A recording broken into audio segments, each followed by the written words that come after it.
Georgia. Georgia is very popular now. From everywhere we are tempted by advertising, Georgian festivals, products, tours. They do everything so that there are no doubts and no reasons not to go. This compact but very bright country makes almost every guest fall in love with itself. And if you have not been to Georgia yet, are in doubt or are postponing your trip, here are the top reasons why you should definitely visit this country, and the sooner the better. 5 reasons to travel to Georgia. Georgian hospitality. The concept of hospitality in Georgian culture is not an empty phrase. It is valued higher than bravery and the ability to handle weapons. An old Georgian proverb says, "A guest is a messenger of God," so it's no wonder how tourists are treated in Georgia. If you get lost, feel free to ask the locals for directions. If you are hungry, ask for a supplement. If you have questions, ask, they will always help you. There is only one rule in Georgia. Never finish the dish to the end. Otherwise they will bring you more and more, because the guest cannot be let go hungry.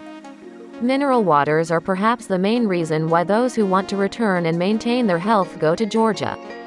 The salt content here is optimal for the human body, so the locals are famous for their energy and longevity.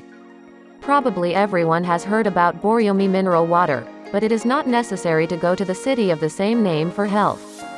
There are more than 700 mineral springs and resorts in Georgia that are undeservedly overlooked. For example, Naboglavi, Tsk Altubo, Sermi. The mountains of Georgia are well known to climbers and lovers of mountain climbing, but they are unknown to most Russian tourists. The best place to get acquainted with the landscapes of Georgia is the Svaneti region in the north of the country. It is here that the Kotsvali ski resort is located, from the peaks of which there is a view of the main peaks of the Caucasus, and the highest mountain village in Europe, Ushkali. The colorful architecture of Georgia is like a portal to the past, through which tourists get acquainted with the history of the country. You can find unusual old buildings in any part of it, even in ultra-modern Tbilisi and Batumi. For example, the highlight of the ancient Georgian architecture in Svaneti is the Svan Towers. It is believed that they protect Georgia from enemies, so almost every family has such a tower here. Another interesting monument of ancient architecture is the 12th century Vardzia cave complex. It is a whole city, including a church, chapels and a monastic center.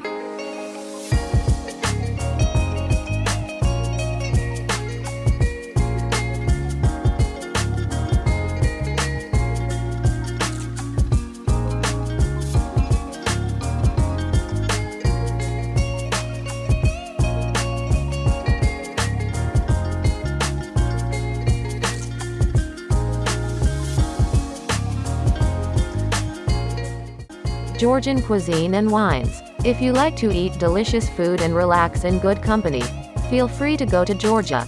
No one has ever left here hungry and sad. Hinkali, Khachapuri, Sulaguni. Do these names mean something to you? So you already know what to expect, the bliss of taste. The national Georgian cuisine is an abundance of meat, seasonings, cheeses and, of course, wine. Its quality is controlled by law, so there is simply no bad wine in Georgia. The most famous varieties are Kinds Marauli, Mukuzani and Kaketi. The ban on the import of Georgian wines to Russia was lifted in 2013, so you can not only taste enough in Georgia, but also bring a bottle to friends. Hinkali. Pieces of minced meat in the dough, mainly beef is used. It is necessary to eat them correctly like this. Bite the edge, drink the broth and then eat everything else, leaving the top of the dough on the plate half-eaten. Georgians are offended when you compare hinkali with dumplings, although many cultures have a similar dish, for example, pozes in Buryatia. A distinctive feature of hinkali is the addition of cilantro, onion and garlic to minced meat. In order to try them, many are even ready to go on a trip. We are looking for them in any Georgian restaurant. We estimate the price level in the menu based on them. We organize long festivals and competitions in their honor. So, the tip of the tongue takes a couple of steps down the palate. Hinkali. The most common legend says that hinkali was first cooked by the sister of a mountain warrior wounded in battle. Small bags, with broth and finely chopped meat saved the young man's life. There are a lot of legends around hinkali in general. For example, they say that brides used to cook hinkali on their wedding night. If they turned out delicious, it means that a happy life was waiting for the newlyweds ahead. Others argue that hinkali by design is an exclusively male affair, and the ideal specimen should fit exactly into a man's palm. But little is known about hinkali's real past. Their homeland is considered to be the mountainous regions of Georgia, Pshav Kesareti and Matialeti. Initially, hinkali was cooked only with meat. Soon the tapping of a dagger on a board was heard. This meant that meat was being chopped for hinkali, wrote Vazi Pishavela. Now such hinkali, with chopped meat, is called kasbagori. When the dish spread throughout the country and appeared on the tables of the townspeople, they switched from minced meat, to which they decided to add some greens. So there were kalakori, urban hinkali. Well, then it went. Any meat from lamb or a mixture of pork and beef to turkey, crayfish, mushrooms, cheese, potatoes, the fillings have become completely different. Ingredients: 3 servings wheat flour, 500 grams water, 300 milliliters salt, 1.5 teaspoons veal, 250 grams beef, 250 grams lard, 100 grams onion, 100 grams garlic, 2 cloves ground cumin to taste, red chili pepper to taste, coriander to taste. Cooking instructions: the meat peeled from the veins is turned into minced meat, the brisket or the back of a young individual. Then lard, finely chopped onion and garlic are added. At the end, water intervenes, as much as the minced meat can absorb without dividing into meat and water fractions. For half a kilo of meat, about 150 milliliters. To taste, you can add salt, cumin, hot pepper, you can cook it yourself, and cilantro. Knead the dough from flour, salt and 150 milliliters of water, quite dense and tight. Kneading and rolling it out manually will be difficult. So if you have a dough mixer and especially a dough rolling machine, they will greatly facilitate the process. The dough can be stored in a cool place for no more than an hour, then it begins to rapidly lose its noble qualities. The success of future hinkali depends on the number of layers in the test. Ideally, there should be about 20 of them. To do this, roll out the dough with a rolling pin into a centimeter layer and cut it into 4 times 4 centimeter squares. Each piece needs to be rolled out and folded, sprinkled with flour every other time, again and again, at least 10 times. The result should be puff sheets 3 mm thick. Minced meat is prepared in advance, because as soon as the dough sheets are ready, you need to wrap the meat in them immediately so that the dough does not dry. In the middle of each leaf, put a small ladle of minced meat, about 40 grams.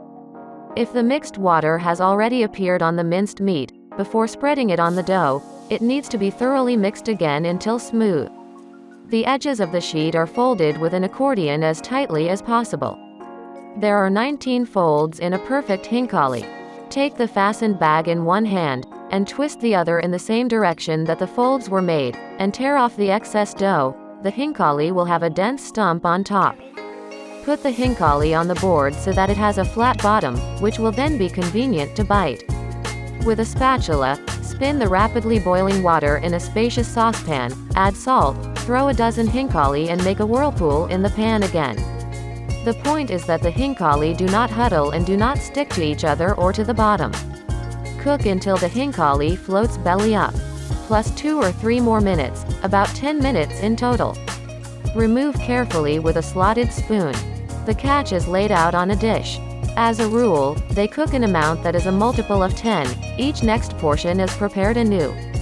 The final gesture before the start of the meal is sprinkling the still wet, steaming hinkali with freshly ground black pepper, which immediately releases the right spirit from them. They start eating immediately. Hinkali is eaten with your hands. A fork will pierce the dough, and the broth, the very juice of hinkali, will pour onto the plate. You need to take the tail with your hand. Hold the ribs with your other hand. Bite the side from above and suck out the broth. Then eat, biting the dough and meat in equal parts, so that a piece of meat constantly rests in a boat of dough. The number of pieces eaten will be counted by the tails at the end. The taste of hinkali depends very much on the quality of the water in the minced meat. Therefore, it is better to use good mineral water. Subscribe to the channel and put likes. Do not miss the new video.